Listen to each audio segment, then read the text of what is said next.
जी, जी। मरियम जी start करें। My patient Zahra, 44 years of age, wife of Shujat Hussain, uneducated, housewife, resident of Barako, lives at a distance of 30 minutes from the Index Hospital. She presented to the outpatient department on 26 October 2021. My patient is married for last 25 years. It is first consanguineous marriage of both partners. My patient is para 4, alive 4, with one abortion, all born through normal vaginal delivery. Her last child born is 10 years ago. Her last menstrual period was on 7th October 2021. My patient presented with complaint of heavy menstrual bleeding from last 5 years.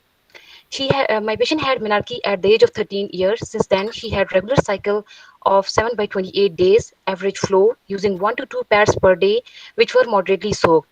However, it was associated with pain, lower abdomen, used to begin 1 to 2 days before menstruation, dull in character, radiating toward the legs and back, gradually increased with no aggravating factor, and relieved by taking oral analgesics.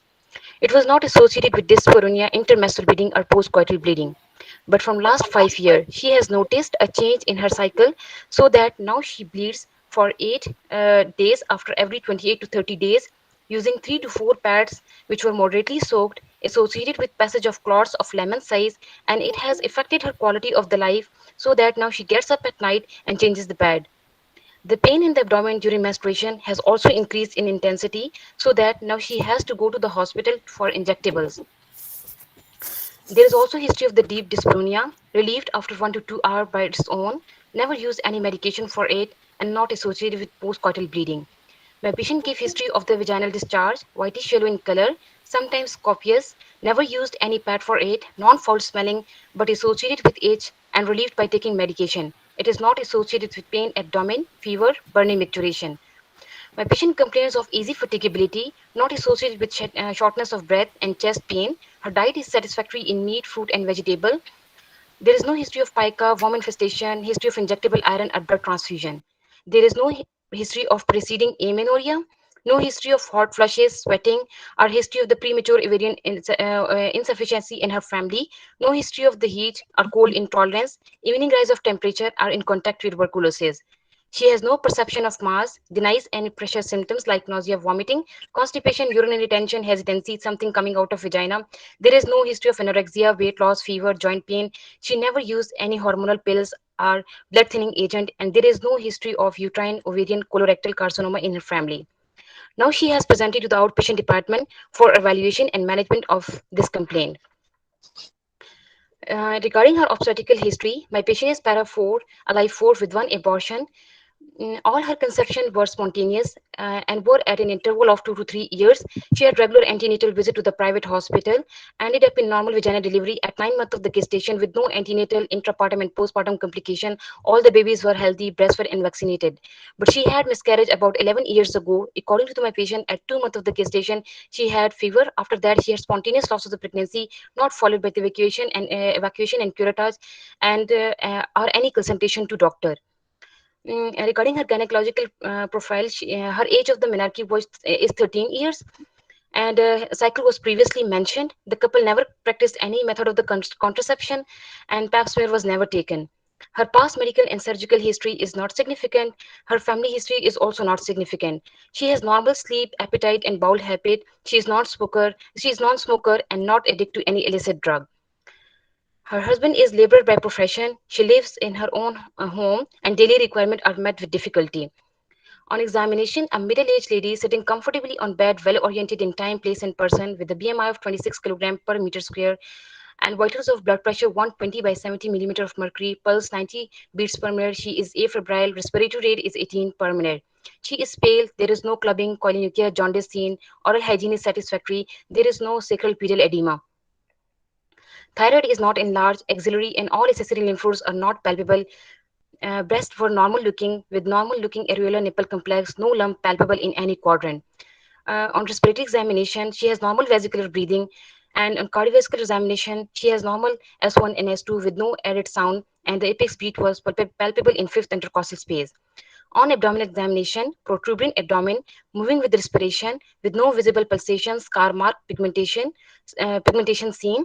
Hernial orifices were intact. On superficial palpation, abdomen soft, non-tender. On deep palpation, There was no mass palpable and no visible megaly was found.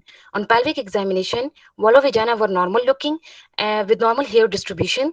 On perspeculum examination, lateral vaginal wall were healthy, cervix normal looking with no growth, pigmentation, ulceration, discharge seen, discharge or bleeding seen at the moment, and the pap smear was taken for the demonstration purpose. On bimanual examination, cervix is regular in form. Uterus is 14 week size, non-tender, antiverted, mobile, firm in consistency, and bilateral adnexes were clear. ठीक है, good. I think I like the history. बहुत अच्छा था। किसी ने कोई कुछ चीज ऐड करनी हो या कोई कमेंट?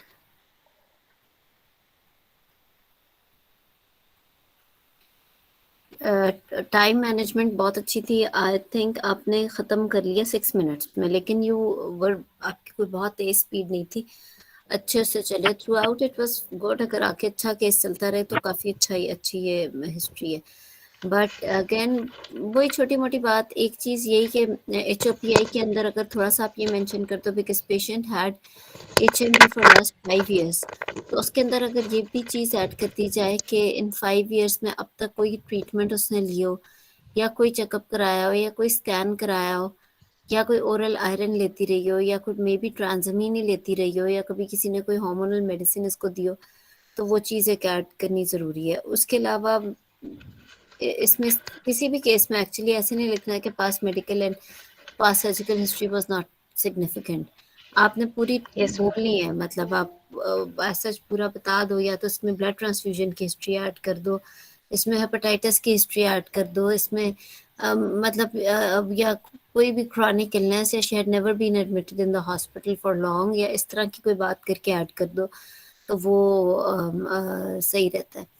तो the yes, rest ma'am. Was I think very good. और तो आपने सब कुछ ही कवर किया इन अ वेरी स्मूथ वे। आपने HMB का सारा, you started off with menarche, और फिर आपने कंपेयर किया normal cycle with abnormal cycle, even telling the size of the clots that she was passing and all that, and its association with her anemia as well. तो I think it went very well. किसी और ने कुछ और add करना है इसमें? जब एग्जामिनेशन में आप बोल रहे हो, बायोमैनुअल एग्जामिनेशन में, कि uterus is 14 week size, and you explained very well all the 4 features which were expected कि उस यूट्रस के बारे में बताया जाए, which is that it is anteverted, mobile, non tender, firm in consistency, but as the size of the uterus is more than normal, then you have to Yes, ma'am. comment about its border surface, कि it's regular, या मतलब अब I was just thinking कि अब देखो जो DD mind में आ रहा है उसके हिसाब से, तो I need to know exactly कि क्या ये इरेगुलर मार्जिन्स थे, सरफेस कैसी थी, और या फिर ये बिल्कुल स्मूथ था, इसका कंटूर कैसा था। तो वो सारा कमेंट करना भी बहुत ज़रूरी है। कोई भी चीज़ जो नॉर्मल से हट के साइज़ की होगी, उसके अंदर आपने उसकी फिर ये सारी बातें बोलनी है। ये जो 4 फीचर्स है यूट्रस के, कि एंटीवर्टेड है या रिट्रोवर्टेड, और Yes, साइज ma'am. क्या है, और मोबिलिटी और टेंडरनेस, ये जो 4 फीचर्स है ना, ये तो हो गए एक Yes, नॉर्मल ma'am. के। जब साइज एक गलत, एक साइज बड़ा आ गया, विच इज नॉट नॉर्मल, या which is more Yes, than ma'am. normal, then you have to explain all the features of the mass, उसकी surface, borders, और वो सारा कुछ consistency के अलावा, तो वो भी बताना जरूरी है। बाकी तो सारा ठीक Mm, था, I guess। yes, ma'am. Yes, ma'am. ठीक है, तो ये 2-3 Yes, ma'am. चीजें जो कि इम्पोर्टेंट भी हैं, लेकिन बाकी बहुत अच्छा स्मूथ था। और Yes, ma'am. मैम वेट पूछा है इन्होंने? मेरे ख्याल है BMI बताया था, वेट बताया या नहीं भी, बता दो वेट फिर। Loss, weight loss. Weight loss की हिस्ट्री भी दिया Yes, था उन्होंने, जब नो नो नो नो बोला yes, था मैम तो उसमें बताया है। काफी कुछ Yes, मैम कवर बताया, किया वेट था। लॉस का भी बताया, हार्मोनल पिल्स का भी बताया कि मैम वो भी हिस्ट्री नहीं थी, एनीमिया के हार्मोनल सिम्टम्स पिल्स। भी रूल आउट किए हैं, चार्ट पे लिखा हुआ है। Why POI in ma'am age HMB, what is POI? Pelvic organ. Ma'am premature ovarian insufficiency. I ma'am think she talked about this because patient की age group थोड़ी सी 44, 47, 44 थी। 50 के यस मैम, करीब, टू रूल आउट, पेरीमेनोपॉज को rule out शायद करने के लिए, इसलिए मैंने भी इस टू वक्त रूल आउट सोचा था कि एनोवुलेशन ये, ड्यूरिंग। यस, वो अगर मैं ना भी पूछा, हर एक में जरूरी नहीं है, अगर आपने पूछ लिया तो कोई बहुत बड़ी गलती नहीं है, तो कोई इट्स ओके, मतलब इसमें कोई यस बहुत जरूरी भी नहीं था इस तरह से। ठीक है, और Yes, ma'am. To rule out anovulation during the perimenopausal age. That's why I asked. Anovulation because may be she is perimenopausal 44 45 के बाद पूछ लेने में हर्ज नहीं होता, सो कोई वो ऐसी बात नहीं है। ठीक है, चले अब आप इन्वेस्टिगेशंस मांग लो। Ma'am, I want her blood group and B her. Positive. Yes, ma'am. Her complete blood count with date, hmm, mm, including hemoglobin in gram per deciliter, 8 है total एचपी, leukocyte. ठीक है, Yes, ma'am. 8 एचपी है। Then I want her red cell indices, MCV, MCH, and MCHC. वो सारा down है। Peripheral smear, microcytic hypochromic total leukocyte count, normal, and platelets count. वो भी normal. Then I want her urine examination for biochemistry and microscopy, in which I need pus cells, normal है, वो red blood urine cells, का normal है। fasting blood sugar level if available, 92, hepatitis B surface antigen, anti-HCV antibodies, and COVID PCR. HCV positive है, It's, B negative है। yes, ma'am. I want her liver function test. Normal, Ma'am, I want to have a quantification of the viral load by PCR. Not available. I want her abdominal pelvic scan, in will which talk I want to know. abdominopelvic। Yes, ma'am. Abdominal in order to check the liver, in order to look for the texture of the liver, and the pelvic scan in order to look for the size of the uterus, endometrial thickness, regularity, endomyometrial junction, and adnexal pathology. चलिए will talk about it. Then I want her thyroid function test. ठीक है, not available. Ma'am, pap smear and biopsy. Normal है वो। Biopsy किस चीज की? Ma'am, if I want her definitive treatment, then I will go for the biopsy. Which biopsy? कहाँ की biopsy? Oh, sorry, it's endometrial sampling. Sorry, ma'am, endometrial sampling. चलो will talk about it. आपने paps में red biopsy बोली तो मुझे लगा कि शायद आप सर्विक्स की बायोप्सी की बात कर रहे हो। जी सॉरी मैम, मैंने फुल नहीं बोला ma'am, sorry sorry ma'am. endometrial sampling. Endometrial Then ma'am, sampling is not anesthesia. available. Ma'am, anesthesia workup. If I plan for the if I plan for the surgery, then I will also need anesthesia workup like ECG. If है नहीं आपको चाहिए या नहीं चाहिए? आप इस वक्त इफ का तो टाइम, वो टाइम है ना जब आपने इन्वेस्टिगेशन चुप करके मांगनी है। जी मैम, ECG, रिपोर्टेड ECG। ठीक है, और चेस्ट एक्सरे। और मैम बस। ठीक है, इसके अलावा और कुछ चाहिए?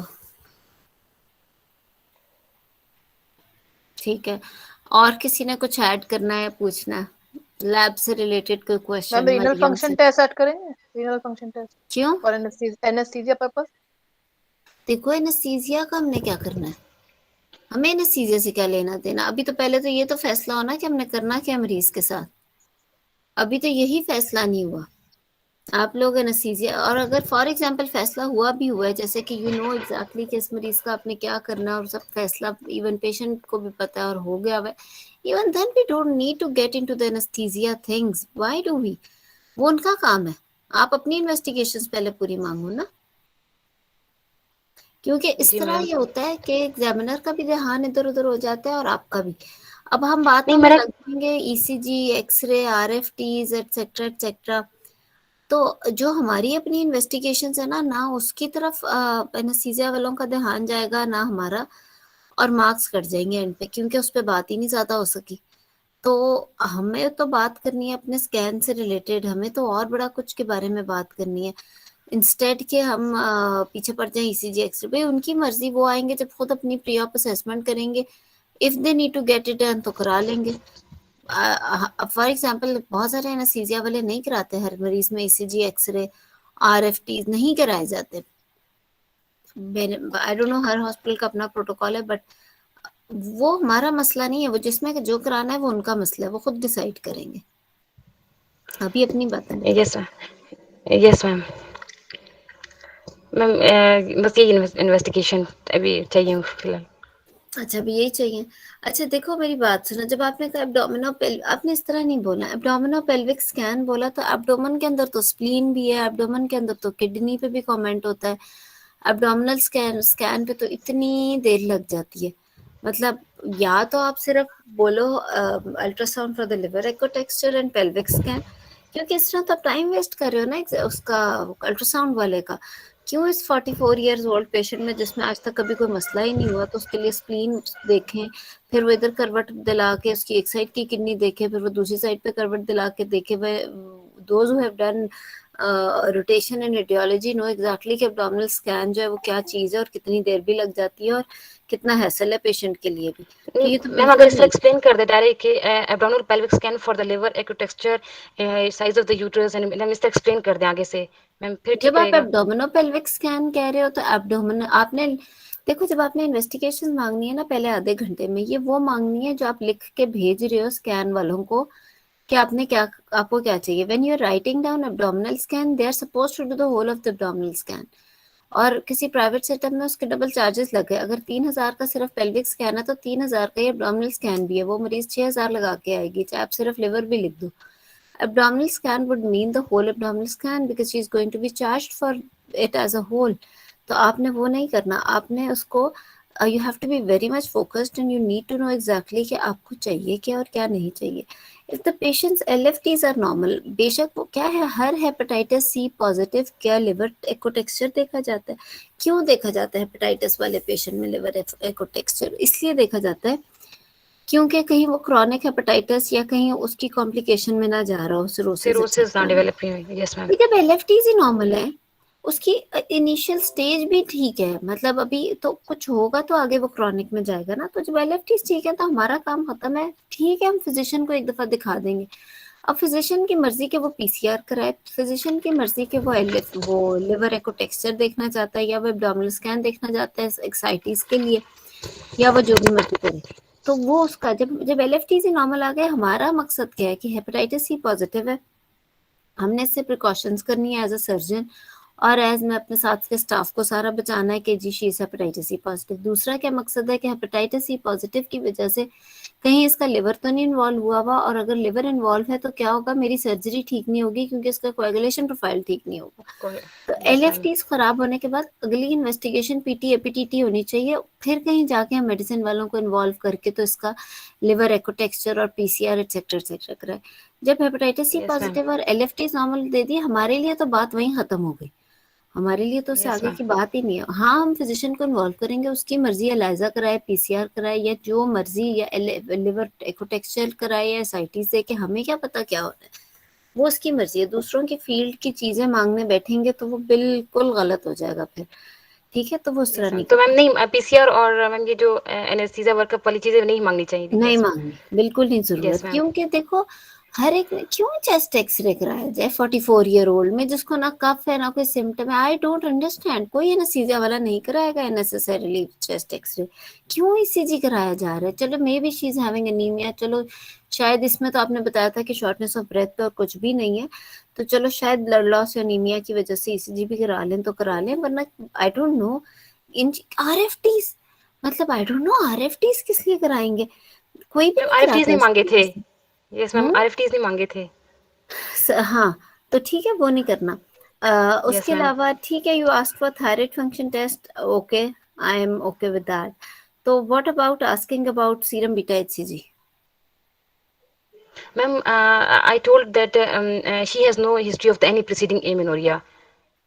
ठीक है, अगर आपने रूल आउट कर लिया वो भी ठीक है, लेकिन वही बात है कि इरेगुलर ब्लीडिंग या एबनॉर्मल ब्लीडिंग के साथ रिप्रोडक्टिव एज ग्रुप में देयर इज नो हार्म, क्योंकि लास्ट पीरियड इसको अगर बहुत हैवी आया है तो देयर इज नो हार्म कि हम इसको एक दफा वो भी रूल आउट कर लें। वो कोई Yes, ऐसी ma'am. बात नहीं है। ठीक है, Yes, ma'am. और आई थिंक Uh, अगर आप इसके अंदर सीरम फेरेटिन भी मांग लेते, बिकॉज 8 HP है और सारा कुछ कम कम बताया हुआ है, तो सीरम फेरेटिन लेवल भी एक बेसलाइन में आ जाता तो वो बुरा नहीं था। तो यही चीज़ है, Yes, देखो ma'am. ये देखो इस वजह से जब आपने ये चीज़ें नहीं मांगी और आपने मांगी है ईसीजी, एक्सरे और पता नहीं एब्डोमिनल स्कैन, तो वो उल्टा बहुत ही गलत इंप्रेशन चला गया, ठीक है ना। तो you have to be very much focus, then yes pap smear की report, but then again you have to be very very specific about the type of paps you are asking. ठीक है, चलो गुड। अच्छा, अब अपना डिफरेंशियल डायग्नोसिस बता दो। Ma'am, my differential diagnosis include adenomyosis, fibroid uterus, endometrial polyp. Hmm, Ma'am, because ठीक है। my first differential is adenomyosis because she हाँ, has history of the क्यों? heavy menstrual bleeding, dysmenorrhea, dyspareunia, and second differential is fibroid uterus because she has history of the she has history of the heavy menstrual bleeding and the uterus is enlarged but it is non-tender, hmm, and endometrial polyp can also present with heavy menstrual bleeding when the uterus will be non-tender and the uterus uh, will be enlarged, and then that's why. अच्छा देखो, अब आपने बताया, okay fine. So, if you correlate your history and examination, what do you think will be your first differential diagnosis? Adenomyosis or fibroid? आपने adenomyosis का। tell you the points in the history that you told me. She is having regular heavy bleeding, heavy menstrual Yes, bleeding, ma'am. right? With Hmm. dysmenorrhea and dyspareunia. But on examination, you found an enlarged uterus which was firm and non-tender. What do you Yes, think ma'am. should be the first diagnosis, differential diagnosis? Adenomyosis or fibroid uterus? Ma'am, if it is if since the history is suggestive of the adenomyosis, but on examination the What are uterus the is points in non-tender. your history which are more favoring adenomyosis? Because her dysmenorrhea is it is gradually increasing with the passage of the time, and now she has to go for the injectables in order to relieve this pain, Mm-hmm. and she is also having association with dyspareunia, Mm-hmm. and the points which are against the adenomyosis are that if Mm-hmm. she has it is non-tender and the uterus is enlarged, but again if in adenomyosis if there are associated adenomyomas present in the uterus, then the uterus can be enlarged up to 14 week size. Mm-hmm. And what are the points in the history which are not favoring fibroid as the first diagnosis? Because in fibroid there can be dysmenorrhea can be present, but the nature will be different. It will not be starting before the menstruation, before 1 to 2 days of menstruation. It will not be starting before the menstruation, and there will be no association with the. It will be not. Its severity will be not that much, and it will also be not associated with dyspareunia. Although there will Mm-hmm. be history of the heavy menstrual bleeding, which Mm-hmm. will be regular. ठीक है। And the point which hmm, are favor on examination, the uterus ठीक is है। enlarged and it is non-tender. These are the point which favors the fibroid uterus. ठीक है, किसी तरह आपने manage कर लिया जवाब, क्योंकि वाकई ये दोनों चीज़ें ओवरलैपिंग लग रही हैं इसके अंदर। लेकिन जो आपका एग्जामिनेशन था, देखो when you are examining a patient, very frankly history is no doubt very very important, but जब आप एग्जामिन करते हो ना पेशेंट को, तो आपको एग्जामिन करते हुए लग पता जाना चाहिए कि मरीज को है क्या। एडिनोमायोसिस में फर्म इनकंसिस्टेंसी कह देना यूट्रस को और फिर पहला डायग्नोसिस एडिनोमायोसिस कर देना, इतना कोई एक्सेप्टेबल नहीं लगता। और Ma'am, bulky, ma'am, बल्कि तो enlarged नहीं थी, form. बड़ी थी, it Uh, was more than बल्कि, 14 week yes, size is yes. Quite big, और एडिनोमायोसिस में 14 वीक साइज होता है, रेगुलर होता है, but firm and consistency and non tender are two very big terms which are going against adenomyosis. हाँ, अगर आपने फेवर की बात स्टार्ट करनी है तो आप स्टार्ट करो उसकी एज से। She is more than 40, she is multiparous, and then very beautifully explain dysmenorrhoea with adenomyosis जो आपने किया, जो कि आपकी जिसकी वजह से आपका जवाब ठीक हो गया एक्चुअली, कि उसकी हिस्ट्री इतनी स्पेसिफिक जा रही है कि बेशक एग्जामिनेशन पे आपको मिला भी है, later on obviously ultrasound will confirm this more, लेकिन आप बिल्कुल आपने वो जिस तरीके से उसके डिस्मेनोरिया को एसोसिएट किया, उससे आपका जवाब ठीक हो गया। सो यू कैन फर्दर आप उसको और रीइंफोर्स कर सकते हो अपने आंसर को, starting from the age and then she is multiparous and then Multi-birth. And yes. yes, ma'am, she has history of the miscarriage, which is also a point favoring toward the adenomyosis. Hmm, बिल्कुल।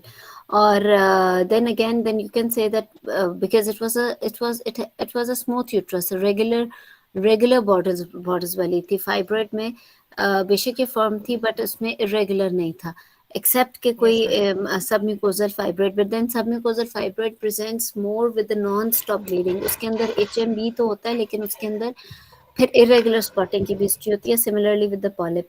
But 3 diagnosis बोल के खत्म नहीं कर लेना, या polyp ही अगर बोलना है तो आप बोल दो एंडोमेट्रियल पैथोलॉजी बिनाइन और मलिग्नेंट, और yes you don't need to mention about cervix, लेकिन very last option can be cervical because bleeding के साथ आई हुई है। Endometrial hyperplasia. वो बिनाइन और malignant में आ गया ना endometrial Yes, pathology, yes, ma'am. Benign Yes, में ma'am. पॉलिप्स आ गए, हाइपरप्लेजिया आ गया, या फाइब्रॉइड भी आ गया इवन बिनाइन में, और malignant के अंदर एंडोमेट्रियल malignancy भी आ गई। ठीक है, तो आप इस तरीके से Yes, कर ma'am. सकते हो। बट यस इस पेशेंट में यही बड़ा इंपॉर्टेंट है कि यू शुड नो एग्जैक्टली कि which differential according to you is number 1, और वो मैं आपने अच्छा एक्सप्लेन कर दिया। ठीक है, सो और कुछ किसी और ने कोई और डिफरेंशियल में ऐड करना है तो बता दें। नहीं, अच्छा फाइन। सो और कुछ आई डोंट थिंक इन्वेस्टिगेशंस में भी ऐड करने की जरूरत है। So let's start with the management. जी जी doctor Mariam, how will you manage Ma'am, her? I will consult my patient regarding the diagnosis that she is having adenomyosis, which is a benign condition, but it पहले has अपनी affected रिपोर्टें तो पूरी her करो ना। First I will complete my investigations, ultrasound. Right? Yes, ma'am. Complete my You workup. need वो to मैंने know about management the में सोचा serum था क्या? ferritin, yes. You need to know Yes, about the ma'am. serum ferritin. You need to know about the thyroid function test. You Test. need to know what else. Pap smear report, your ultrasound report. Electron. ठीक है, ये सारी तो And बहुत endometrial important biopsy. reports हैं। Yes, ma'am. Endometrial biopsy if available. Yes, ma'am. ठीक है, ultrasound Ma'am, बता दो अगर आपके पास था, वही वही फाइंडिंग रखते हैं। ultrasound में था ma'am enlarged size of the uterus was enlarged, heterogeneous ecotexture, endometrial thickness was 6.5 millimeter with hmm indistinct junction zone, two hmm ill-defined heterogeneous lesion measuring 1.6 centimeter and 1.5 centimeter present on the anterior wall of the uterus. ठीक है, चलें अब manage करें। Thyroid function test भी normal है, अब बताओ। I will consult my patient about the diagnosis that she is having adenomyosis, which is a benign condition, but since it has affected her quality of the life, causing heavy menstrual bleeding, leading to anemia, and also causing dysmenorrhea and dyspareunia. So my aim of the management is to improve her quality of the life, build her hemoglobin, and optimize her general health. For this, I will admit her. I will complete her remaining workup. Meanwhile, I will give her oral medication in the form of non-steroidal anti-inflammatory drug and एक minute ठहर antifibrinolytic जाइए यहीं agents. पे। आपकी पहली Yes, line ma'am. थी कि I will counsel her that she is having adenomyosis. How do you know that she is adenomyosis? कहाँ Based on किसी को ultrasound भी पता नहीं findings, लगता ma'am, based on ultrasound finding, it is most probably diagnosis is adenoma. Ma'am, I should ऐसे। have said like this there. Yes, ठीक है, ma'am. ठीक है। और व्हाट अबाउट, हाउ अबाउट के बाद में कहीं जाकर पता चले कि उसका तो बायोप्सी के ऊपर एंडोमेट्रियल हाइपरप्लेजिया आ गया। Yes, ma'am. वो वर्कअप पढ़ी लिखी एडमिट करने पेशेंट के हो तो वो बाद में लड़ने पहुंच जाएगी। yes, ma'am. मैम मैंने कहा कि I will admit her and I will complete her remaining workup. Meanwhile, I फिर will give पहला her सेंटेंस medication. क्यों एडिनोमाइसिस का बोल दिया? यस मैम वो सॉरी मैम वो मुझे इस तरह बोलना चाहिए कि most probable diagnosis based on ultrasound finding is adenomyosis Even not now, although definitely even not now, although no, not on the yes ultrasound basis। देखो अल्ट्रासाउंड के ऊपर, अल्ट्रासाउंड की sensitivity even for getting adenomyosis is not very high. Secondly actually किसी भी चीज़ की sensitivity to find out exactly कि adenomyosis है बहुत हाई नहीं है। अल्ट्रासाउंड ने क्या कहा है कि एंडोमेट्रियल मायोमेट्रियल जो एको टेक्सचर है उसमें मसला है जंक्शनल जोन में। दूसरा छोटे छोटे लेजन्स है, क्या हो सकता है वो छोटे छोटे लेजन्स, क्या पता डिजेनरेटेड फाइब्रॉइड हो जो एडिनोमायोसिस की तरह नजर आ रहे हैं। जो एंडोमेट्रियल मायोमेट्रियल के जंक्शन में प्रॉब्लम आ रही है, यू नेवर नो कि कोई मेलिग्नेंसी ही है, right? Yes yes ma'am so जो एक चीज स्कैन पे अव्वल तो बड़ा ही कोई अच्छा अल्ट्रासोनोलॉजिस्ट है जिसने लिख दिया, वरना तो अल्ट्रासाउंड वाले इतना क्लियरली लिख के नहीं भेजते एडिनोमायोसिस के बारे में इतना इतने प्यारे तरीके से। वो कोई अच्छा ही स्कैन हुआ हुआ है कि उन्होंने इतनी अच्छी जुबान में लिखा हुआ सारा कुछ। But again even on this finding you can not declare on a patient on very declare to a patient on very first sentence कि you are having this diagnosis। Yes ma'am. ये मैम बिल्कुल इसको गलत इस हो तरह गई बोलना बात। चाहिए था कि most probable diagnosis is adenomyosis, no, although definitive diagnosis will be most after probable histopathology. Diagnosis is not adenomyosis. आप कहोगे कि yet diagnosis is yet to be made and it will be made after her maybe biopsy report, या जो भी आपका आगे further plan है, right? Because अभी तो यस हमें मैम। पता ही नहीं कि क्या, अगर फॉर एग्जांपल आप उसकी बायोप्सी करते हो, हाइपरप्लेजिया विद एटीपी आ जाता है या सी एंडोमेट्रियम आ जाता है, तो फिर यस मैम। ठीक है ना, फिर तो एडिनोमाइसिस है या नहीं है इससे तो फर्क ही नहीं पड़ता ना, यहाँ तो बात ही और हो गई। Yes ma'am. फिर मैम वो जो पूछते थे कि अल्ट्रासाउंड में क्या आया हुआ है, उसमें क्या मतलब उसके बेस पे आप क्या कहती हैं मैम? फिर वो तो बताना होगा ना मैम, नहीं, मैनेजमेंट में क्या मोस्ट आप पहले प्रोबेबल कहोगे डायग्नोसिस कि है। I would like to complete my investigation before I start managing my patient, और आपकी यस मैम। इन्वेस्टिगेशन में एंडोमेट्रियल सैम्पलिंग इंक्लूडेड थी। Yes ma'am. If your workup is not complete, तो how can you declare anything or how can you start managing your patient? इस तरह आपके ward में भी यही होता है, आपके ओपीडी में भी यही होता है। जब तक एक चीज पता नहीं लग जाती तब तक कैसे मरीज को डिक्लेयर कर दिया जाए? ठीक है, तो इस वजह से आप पहले कहोगे कि I would like to complete my workup. अच्छा, ये वर्कअप मिल गया, वो मिल गया, but I don't have the endometrial biopsy report आप येट। सी। यस, तो इस वजह से ठीक है। Yes ma'am. हम्म, मैम अभी I will go for the endometrial sampling okay, with how will you do that? Ma'am, I will consult my patient for the endometrial biopsy, but before that, ma'am, I will put her on oral medication in order to control this bleeding, and ठीक है, meanwhile, I will do her endometrial sampling with the help of pipal इसका biopsy. LMP क्या था Mariam? Ma'am LMP 7th ma'am 7th October था इसका। ठीक है, तो अभी कौन सी ब्लीडिंग हो रही है जो मेडिसिन दे रहे हो ब्लीडिंग कंट्रोल करने के लिए? यस मैम, अभी तो नहीं हो रही है इसका, ये सब रेगुलर साइकिल था इसका। हाँ तो Yes, ma'am. I will plan for biopsy, papal sampling. Hmm, In Then I will consult my patient that I will go for the papal sampling, and once the report is available, then I will reconsult my patient again, and I will treat her and manage her accordingly. I will build her hemoglobin with the injectable iron. During that time, I will give her 3 doses of the injectable iron, and once the biopsy report is available, I will कब आएगी treat her. Biopsy report? Ma'am, most probably it comes after 10 to 14 days. It हाँ, takes 10 after to 10 14. Days. तो Yes, आज ma'am. है तकरीबन, आज 3rd है, 10 days बाद आएगी तो 13th हो जाएगी।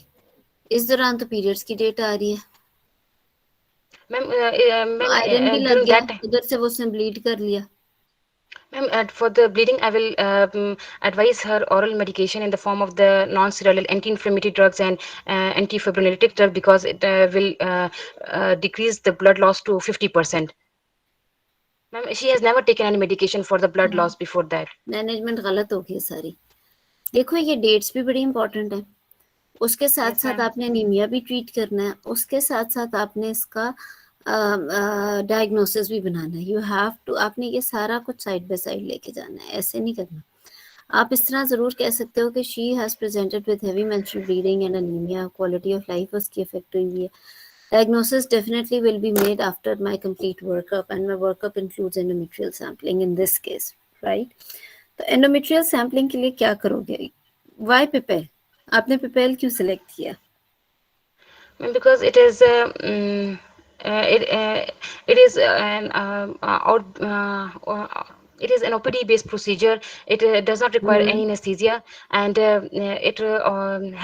it has sensitivity of about it is 80 to 90% sensitivity, and although Pipel has it is 80 a to blind procedure. 90% sensitivity. Ma'am, What is 4% the area, sensitivity of blind DNC? ma'am, for 40%.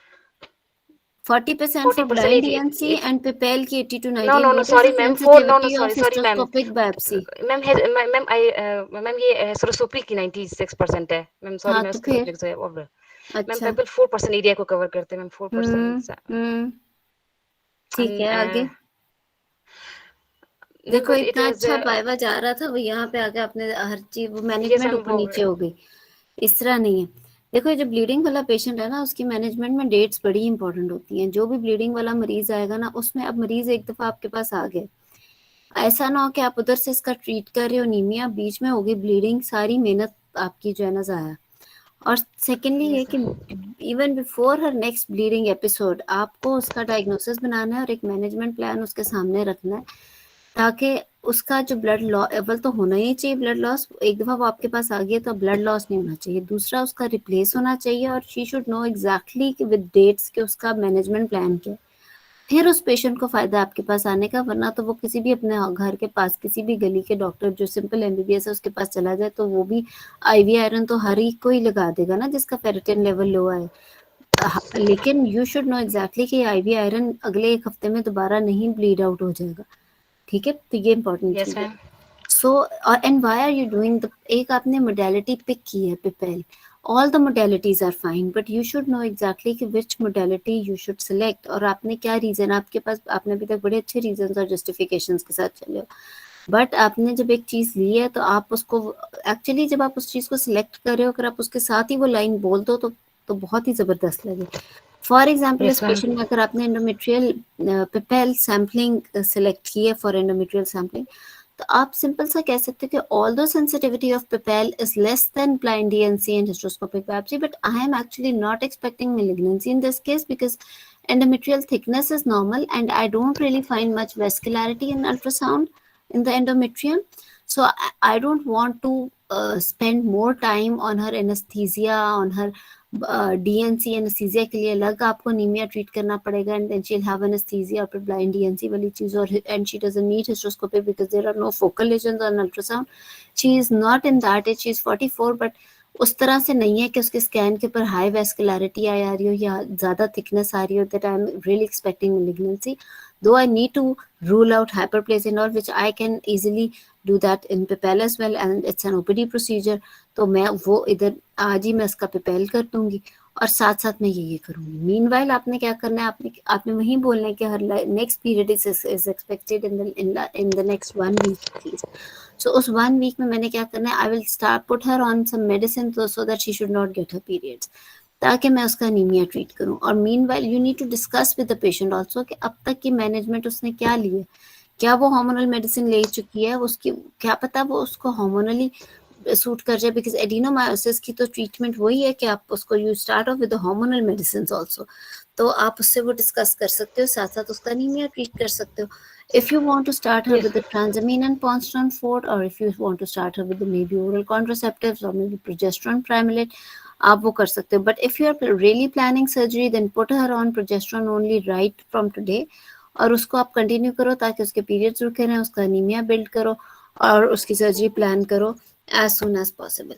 But if you're not planning her surgery, उसकी conservative management से start करना है तो फिर आप accordingly करोगे। And never forget about Marina. तो Ma'am, ये she has सारा never been to the hospital on in all these 5 years. She has come ठीक है, to the hospital ये for the आपने first time, QPI में and she has बोला, never admitted.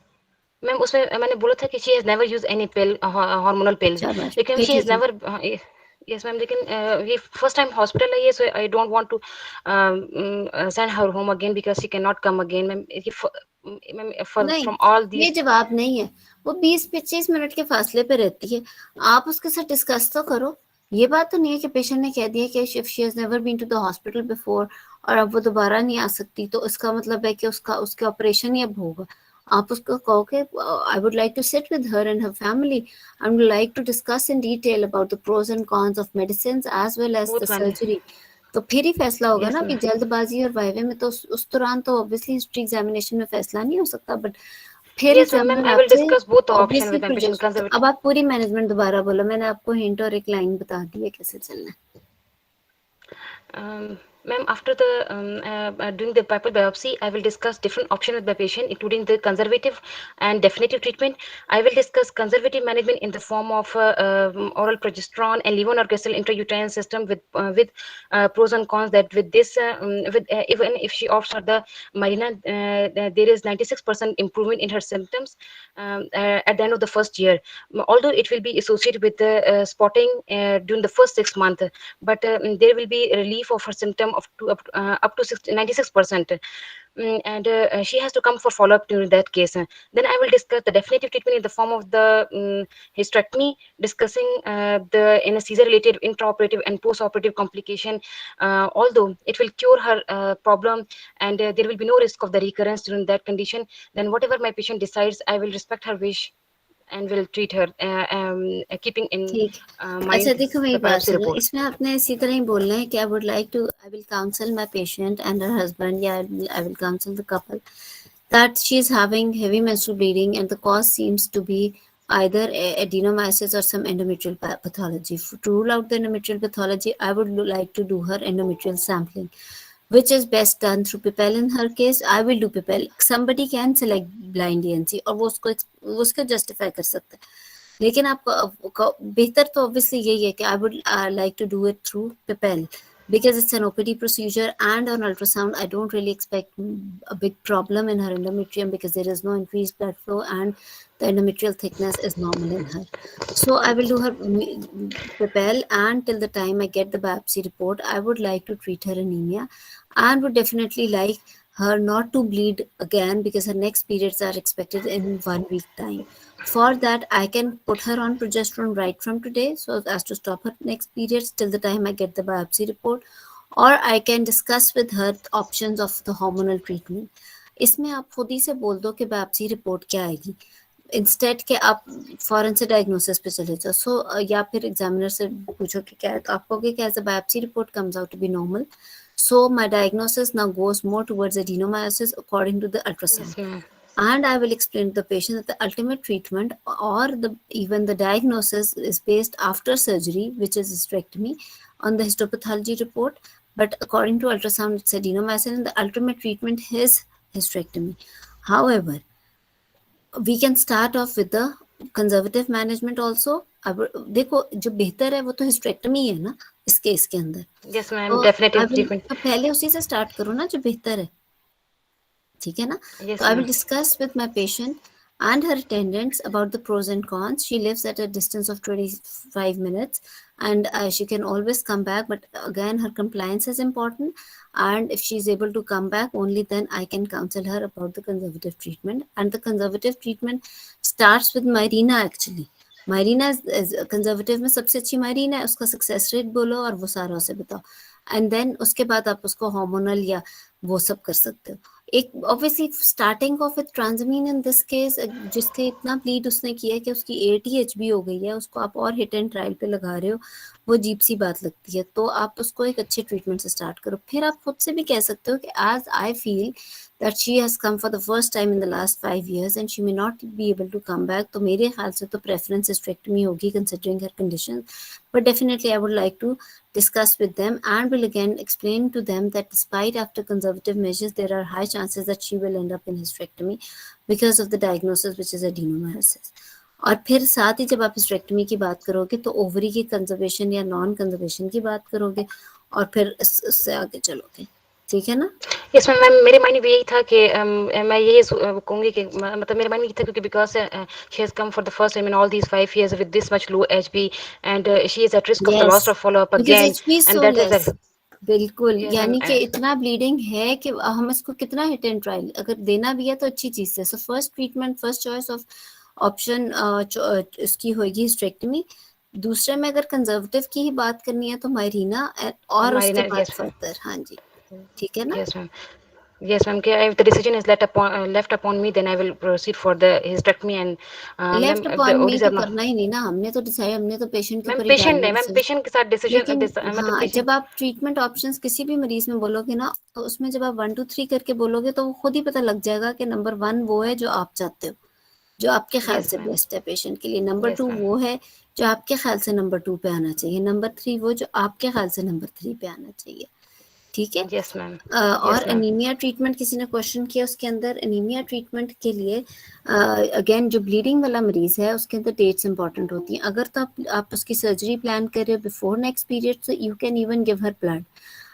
आज 3rd को उसने प्रेजेंट किया है, हफ्ते बाद उसके पीरियड्स होने हैं, 8 उसकी HB है, and you have decided with the patient कि उसने हिस्टेरेक्टमी करानी है, और आप उसकी चाहे एंडोमेट्रियल बायोप्सी की रिपोर्ट आ चुकी है, now it is decided that she is going to go through hysterectomy और नेक्स्ट पीरियड से पहले ही, तो आप उसको चाहे एक ब्लड लगाओ या 2 ब्लड लगाओ, एक ब्लड इन हैंड रखो और उसकी बिफोर नेक्स्ट पीरियड फौरन से उसकी सर्जरी कर दो। अगर उसके पीरियड्स अभी पूरे 1 मंथ के बाद आने हैं या मे बी 3 वीक्स के बाद आने हैं, then you can give her IV iron also and keep 1 blood in hand and then do her surgery before her next period. So ऐसा पेशेंट जो ब्लीडिंग के साथ हो और अनीमिया के साथ हो, उसके अंदर you need to calculate her dates और फिर डेट्स के अकॉर्डिंगली आपने उसका अनीमिया ट्रीट करना होता है। ठीक है, अगर तो फौरन से सर्जरी करनी है तो you can give her blood also. और इसी तरह अगर बिल्कुल ही उसको आने वाले पीरियड्स, तो फिर तो प्रोजेस्टेरॉन भी असर नहीं करेगी, तो फिर आप अकॉर्डिंगली इसको फिर ब्लड दोगे और वो सारा कुछ अकॉर्डिंगली प्लान करोगे। ठीक है, फिर IV ट्रांसमीन और उस सब से चलेंगे। और इसके अंदर डिस्कशन मायरीना के ऊपर हो सकती है और हिस्टेरेक्टमी के ऊपर। यही 2 बेसिकली बेस्ट ऑप्शन हैं इस पेशेंट के लिए, तो वो आप डिस्कस कर सकते हो। एक्सक्यूज मी मैडम, मैडम इसमें 14 वीक्स पर हम मरीना रख सकते हैं? ये बड़ा अच्छा 14 क्वेश्चन है। Weeks actually there is no hard and fast rule के कितने वीक्स पर आप नहीं रख सकते हो, बट एडिनोमायोसिस में Marina is a good option. 14 weeks पे वाकई रखना थोड़ा सा डिफिकल्ट भी हो जाता है, but it's not an absolute contraindication for Marina.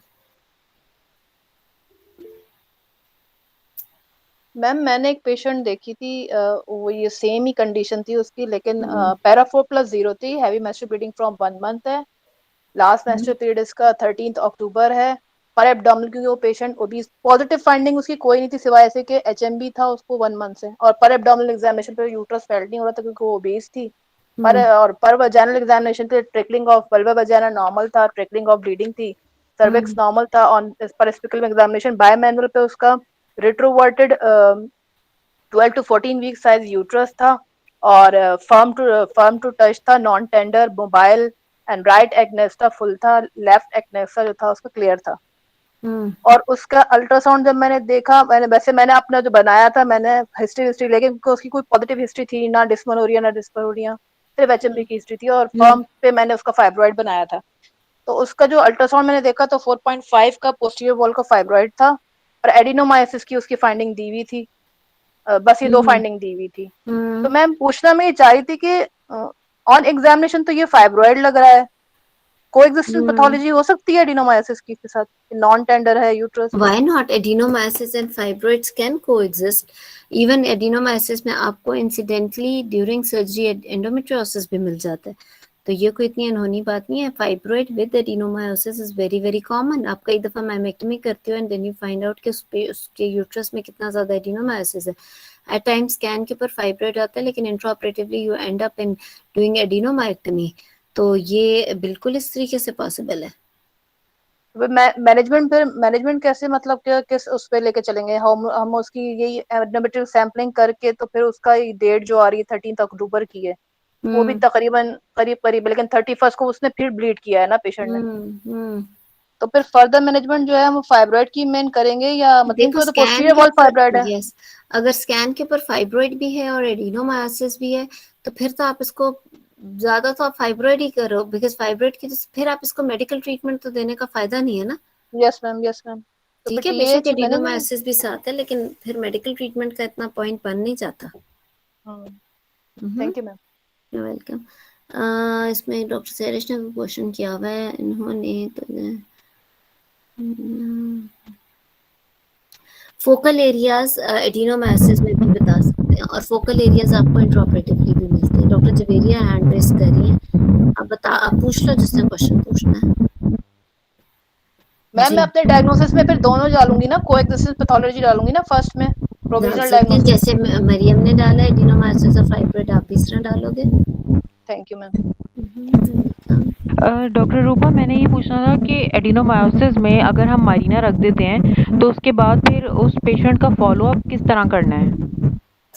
देखो, उसके बाद फॉलोअप का वही उस तरह से तो हार्ड एंड फास्ट नहीं है कि आपने महीने बाद या 6 महीने बाद बुलाना है, बट यस जो भी आप इंट्रायूट्राइन डिवाइस रखते हो उसमें आप उसको फर्स्ट पीरियड्स के बाद बुलाते हो, देन आप मायरीना वाले पेशेंट को 6 मंथ्स के बाद फॉलोअप के लिए बुला सकते हो, एक्सेप्ट कि उसको अभी भी हैवी ब्लीडिंग रहे। और फिर उसको अगर ब्लीडिंग सेटल हो जाती है तो 5 ईयर्स के बाद उसकी रिमूव करके हम देखेंगे, एट टाइम्स रिमूव करके ठीक हो जाती है ब्लीडिंग, इफ नॉट तो you can always replace the Mirena. तो एक दफा हम उसे कहेंगे कि वो फर्स्ट पीरियड के बाद आए, क्योंकि नॉर्मली एंड तो हम विल डू पेशेंट को ultrasound to see if it's in situ, वो तो हर इंट्रायूट्राइन डिवाइस को हम करते हैं ना। जी, तो और उसके बाद फिर हम लाइक दोबारा उसको नहीं बुलाएंगे अगर वो अपनी जगह पे है उसकी अगर उसको ब्लीडिंग का मायरीना। मसला ठीक हो गया तो बस ठीक है, फिर वो 6 मंथ्स बाद एक आपके पास वैसे फॉलोअप विजिट कर ले, and then she can come after 5 years अगर कोई और मसला नहीं रहता। और 5 इयर्स के बाद फिर हम रिमूव कर देंगे। ठीक है, thank you so much. Welcome.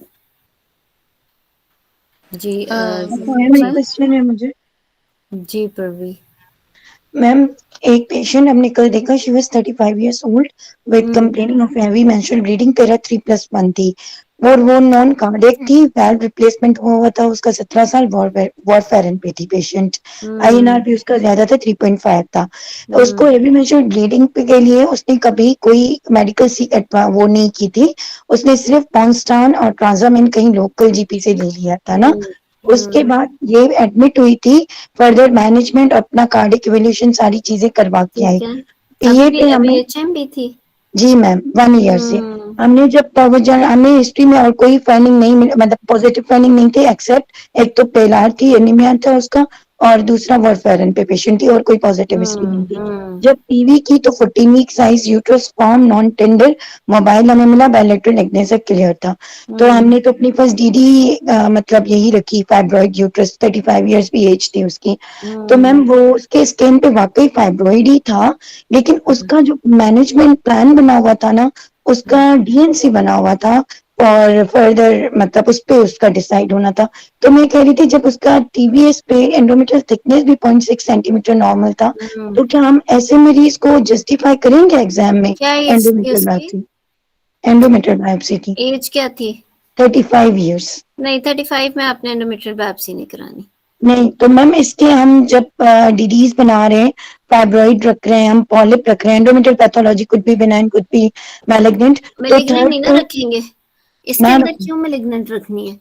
तो मेलिग्नेंसी की भी तो एक एज है ना, 40 से कम में तो मेलिग्नेंसी एंडोमेट्रियल बहुत बहुत रेयर है, एक्सेप्ट कि वो बहुत ही हाइपर ईस्ट्रोजेनिक पेशेंट है, जैसे कि पीसीओ की के 8-8 महीने उसको पीरियड्स नहीं हो रहे और उसकी एंडोमेट्रियल थिकनेस ज्यादा हो गई है, और उसके अंदर तो चलो आप फिर भी बिनाइन और मेलिग्नेंट करके रख देंगे, लेकिन जो लेस देन 40 ईयर पेशेंट है उसके अंदर यू कैन नॉट से हाउ कैन यू, आप एंडोमेट्रियल मेलिग्नेंसी को अपने डीडी में नहीं ला सकते। वो तो मेरा ख्याल है कोई टाइप 2 वाला जो एंडोमेट्रियल कार्सिनोमा होता है, जो फिर नॉर्मल एंडोमेट्रियल बहुत थिकनेस ही करता है। रेयर है, तो you can not talk about rare things in exam, you don't need to actually. तो आप उसको 35 ईयर्स में डीएनसी उसको रूल आउट करने के लिए, वो तो बिल्कुल ही गलत है। तो आपने एक एज देख के डीडी बनाना है ना। सही।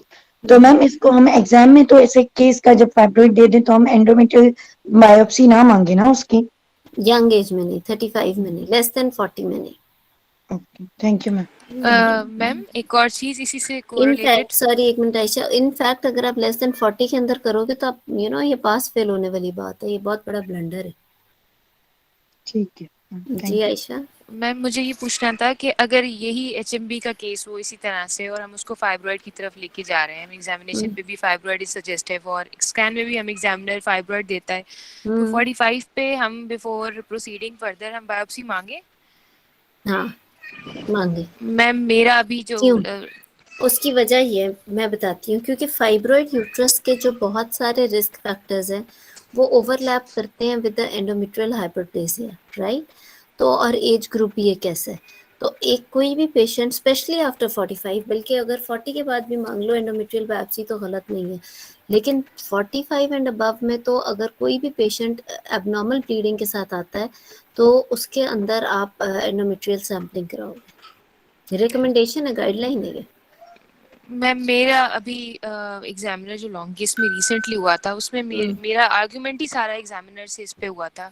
मतलब मेरा वाइवा पूरा एचएमपी पे स्मूथ जा रहा था। एग्जामिनर ने मुझे जब इन्वेस्टिगेशन पूछी वो भी सब कुछ, लेकिन मुझे उन्होंने इसी पे स्टक किया कि if I am giving you the investigation and scan is MRI सब कुछ आपको फाइब्रॉइड बता रहा है, फिर आपको क्यों चाहिए बायोप्सी? तो फिर बताना था कि फाइब्रॉइड के जो रिस्क फैक्टर्स हैं वो ओवरलैप करते हैं with the endometrial hyperplasia and malignancy. Ma'am and वो लुक एट डिनाई एज, कर रही थी, वो कह रही थी नहीं जब मैं आपको आपने डेफिनेटिव क्या आपकी रिस्क फैक्टर्स मैनेजमेंट में बोले थे फाइब्रॉइड के? मैम मैंने रिस्क फैक्टर्स जी मतलब मैम पेशेंट का तो मैम स्ट्रेट अवे फाइब्रॉइड था डायग्नोसिस पे भी मेरा और मेरी नहीं, कोई फाइब्रॉइड होने के भी तो रिस्क फैक्टर्स होते हैं। मैम वो रिप्रोडक्टिव एज थी उसकी पेशेंट की और उसके रिप्रोडक्टिव एज की पेशेंट थी वो मैम, गुड, ठीक है।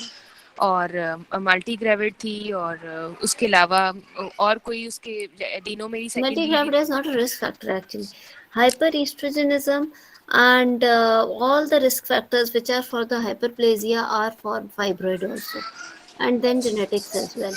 और उस इसके साथ साथ 45 प्लस तो रिस्क फैक्टर्स जब दो चीज़ों के ओवरलैपिंग है तो fibroid can coexist with the endometrial hyperplasia also, and you need to decide about the mode of surgery that you are going to do. क्या आप सिर्फ हिस्टेक्टमी करोगे या बीएसओ? होना ये था कि जब आपने फाइब्रॉइड के लिए for example she was multiparous और फैसला हो गया कि उसकी हिस्टेक्टमी होनी है, जब उसकी हिस्टेक्टमी हो जानी थी और अगर आपने एंडोमेट्रियल बायोप्सी नहीं मांगी हुई तो एग्जामिनर ने आपसे कहना था कि इसकी बायोप्सी की रिपोर्ट पे आ गया ये आपने तो ओवरी नहीं निकाली, ठीक है ना? तो आपने यही स्टेटमेंट पूरी देनी थी कि रिस्क फैक्टर्स ओवरलैप करें, ओबेसिटी रिस्क फैक्टर है, हाइपर ईस्ट्रोजेनिक जितनी कंडीशंस हैं वो सब इसके वो रिस्क फैक्टर्स हैं both for the fibroid and for the endometrial hyperplasia. और उसके अलावा ये कि I need to be I need to decide exactly कि मैंने इसकी सर्जरी करनी क्या है, whether I am going to do her myomectomy only, whether I am going to offer her uterine artery embolisation, or whether I'm going to do her hysterectomy with PSO. For that, I have to perform her endometrial sampling. बेशक इसकी endometrial thickness on ultrasound is normal, बेशक इसका blood flow normal है, but इन सब की sensitivity as compared to the biopsy report is very very less. So I would like to do her endometrial sampling. वो फिर एक अलग बहस है कि किस modality से, और वो करके फिर then I will go ahead with the further management. और जब मुझे फाइनल हो जाएगा कि it's just a fibroid, because fibroid की भी मैनेजमेंट अलग है, हाइपरप्लेजिया और मैलिग्नेंसी की एट दिस एज अलग है। तो this was the answer actually, this was exactly what you wanted to know, क्योंकि इस मरीज के अंदर जो 45 इयर्स के अंदर जिसका आ गया है fibroid, she is not just a patient of fibroid uterus, उसके अंदर आपको रीजन पता होनी चाहिए कि आप बायोप्सी क्यों कर रहे हो। ये नहीं है कि because she is 45 plus and she is having other than normal type of bleeding तो इसलिए मैं बायोप्सी कर रही हूँ, नहीं, you need to know exactly why you doing biopsy, biopsy कर क्यों रहे हैं और बायोप्सी करनी कैसे, ये दो चीजें आपको एग्जैक्टली पता होनी चाहिए। राइट, ठीक है, तो इस तरीके से आपने जवाब। मुझे एक क्वेश्चन पूछना था। हाँ जी, और कुछ?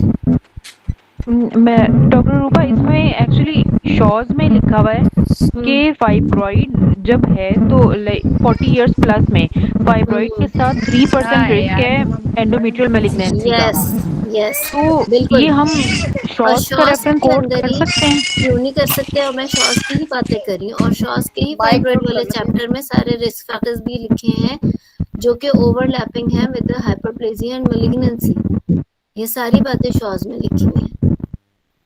तो हम ये एग्जामिनर को बता सकते हैं अगर वो हमसे डिसएग्री कर रहे हो कि हमने ड्यूहर्ट का रेफरेंस है? वो डिसएग्री करेंगे नहीं, कि सारी दुनिया को पता है कि फाइब्रॉइड क्यों हो रहा है किसी के अंदर, स्पेशली आफ्टर 40 और 45। Why are we so much concerned about the uterus? क्यों कहते हैं कि 40 के बाद फाइब्रॉइड है तो आप इवन हिस्टेक्टमी भी ऑफर कर सकते हो, और क्यों कहते हैं कि 40 से कम में आप पहली ऑप्शन मायोमेक्टमी कर सकते हो?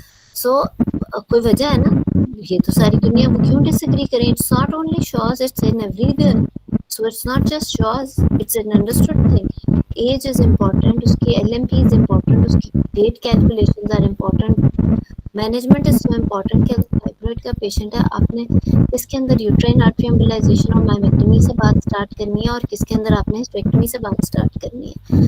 इसी तरह ही जो हम एडिनोमायोसिस की बात कर रहे थे और हमने ट्रीटमेंट ऑप्शंस रखे थे, we did not mention at all endometrial ablation and uterine artery embolization. even उन चीज़ों का भी रोल है।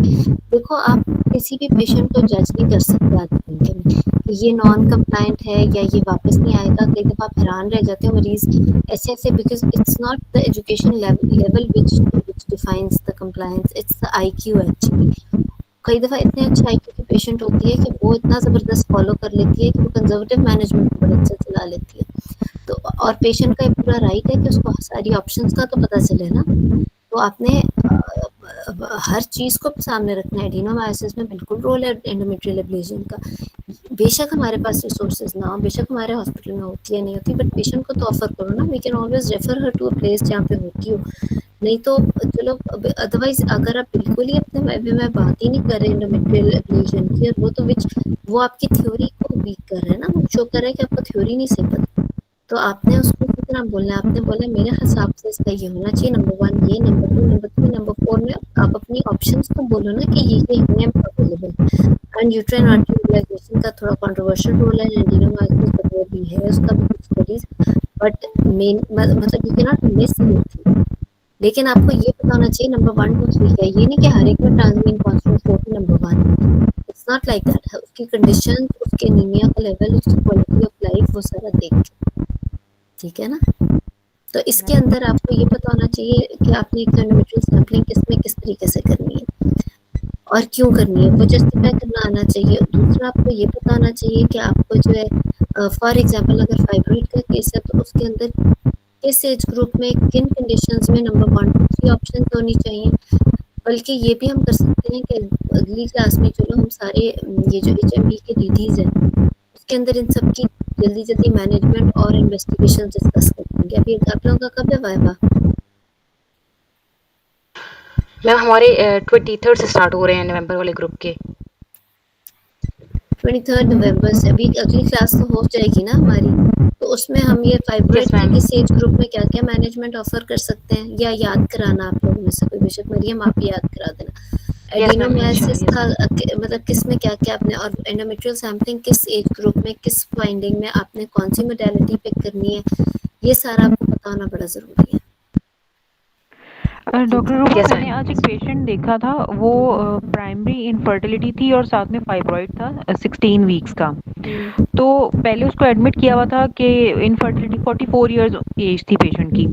तो पहले उसको एडमिट किया था मायोमेक्टमी और ट्यूबल पेटेंसी चेक करने के लिए। तो लेकिन आज जब उनकी एपी ने राउंड किया तो उन्होंने कहा कि ये like she is already 44 years old, तो फिर अब थोड़ा ही टाइम रह गया मेनोपॉज में, तो अब इसको मायोमेक्टमी करने की क्या ज़रूरत है, और उन्होंने बस उसको ना ट्रांसमीन और पोन्स्टान पे डिस्चार्ज कर दिया। तो क्या अब ये सही मैनेजमेंट है 44 इयर्स पे? देखो, बात तो ये इतनी गलत नहीं है वेरी फ्रेंकली, क्योंकि एक पेशेंट को फॉल्स होप देना भी बिल्कुल गलत है। You need to sit with the patient. उसको बेचारी पहले मायोमेक्टमी कराएगी, फिर आप उसे 6 महीने का गैप दोगे, वो हो जाएगी 45, एंड यू नेवर नो कि वो अपने मुंह से 44 कह रही है, चाहे वो 47 48 की है या वो 50 की है। चलो, अगर फॉर एग्जांपल वो 44 की, आपने उसका आईडी कार्ड भी देख लिया, सारा कुछ, वो वाकई 44 की, even then what do you think are her chances of getting pregnant? आप बेहतर है कि उससे कहो कि इतने लंबे चौड़े ऑपरेशनों में जा रही हो, आगे जाके क्या चांस है कंसेप्ट इवन है भी तो अबॉर्शन के कितने चांसेस है, एब्नॉर्मलिटीज के कितने चांसेस है। तो इससे बेहतर नहीं है वो अडॉप्शन की तरफ चली जाए। आपने रियलिस्टिकली पेशेंट को मैनेज करना, ठीक है ना। तो ट्रांसमीन पोन्स्टान पे after explaining to her each and everything and very bad prognosis about for her fertility at this age, फिर भी अगर वो बहुत ज़्यादा कहे कि नहीं मुझे तो पता नहीं मेरा मियाँ ही छोड़ने वाला है, मेरी कुछ तो करो, तो चलो, बट ये ज्यादती है मरीज के साथ कि आप उसकी मायोमेक्टमी करो और आप उसको ज़बरदस्ती फर्टिलिटी की लाइन पे लेके जा रहे हो। आपने उसके साथ रियलिस्टिकली बात करनी है। 44 is almost near minimum. This is हमारे मुल्क में तो एवरेज एज 47 से 51 तक आ चुकी है, तो she is already 44। What are you expecting? 2 साल अगले लग जाने उसे प्रेग्नेंट करते करते, तो क्या प्रेगनेंसी 1% चांस है प्रेग्नेंट होने का, उसके लिए वो अपनी पूरी मायोमेक्टमी करा रही है, फिर वो IVF कराएगी क्या? तो ये गलत management. I think the person who was doing the round was right. हाँ, और ऑब्वियसली ये नहीं कि जबरदस्ती, पर उन्होंने तो खैर अपने ऑर्डर्स लिखवाए होंगे, लेकिन उसको पूरी काउंसलिंग करके भेजा हुआ होगा मरीज के why is this happening to him. और ये बहुत इंपॉर्टेंट चीज़ है कि आप रियलिस्टिकली मरीज को लेके करें। 44 पे आप उसको फर्टिलिटी पे की लाइन पे लगा रहे हो, प्लीज। तो अगर लाइक 16 वीक्स फाइब्रॉइड के साथ वो ब्लीड भी काफी अच्छा खासा कर रही है, मैंने उसकी हिस्ट्री ली थी दैट्स तो अनदर इशू। फिर आप उसकी सर्जरी प्लान करें for HMB, not for fertility. फिर तो आप उसे हिस्टेक्टमी भी ऑफर कर सकते हो।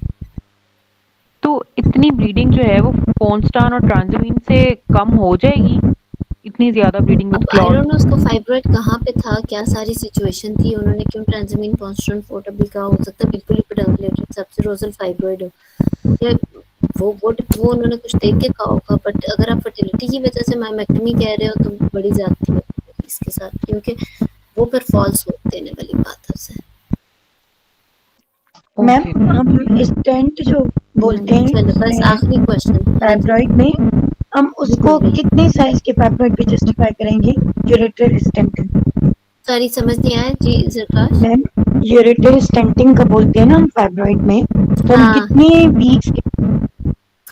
इसमें कोई वीक्स या नंबर ऑफ फाइब्रॉइड्स पे सख्ती नहीं है एक्चुअली। जो स्किल्ड पर्सन है रेडियोलॉजी के जो इंटरवेंशन वाले होते हैं, वो they are sometimes so good कि वो एंड आर्टरीज तक जाके ना एम्बोलाइजेशन कर देते हैं और फिर फाइब्रॉइड का साइज श्रिंक करना शुरू हो जाता है।